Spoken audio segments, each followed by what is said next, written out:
নারী ষড়যন্ত্র কর্ম সবাই কেন বলে মনে নারীর নিজস্ব নেই কিছু, আমি তো দেখি জগৎ চলে নারীর পৃথিবী।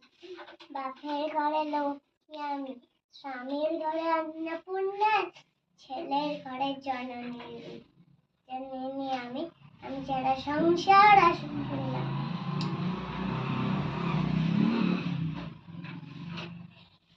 গোত্র থেকে গোত্রান্তর যে আমি হই, তবুও যেন জননীরূপ সকল লোক সই। ভারত মাতা সেও নারী, নারী জগৎ নারী এই জগতের সবার জন্মদাত্রী। পুরুষরাতি সমাজটাই পুরুষকে বড় করে, জেনে রেখো সেই পুরুষকে নারী গর্বে রাখে। টাটা, সবাই ভালো থেকো। সবের সাথে সাথে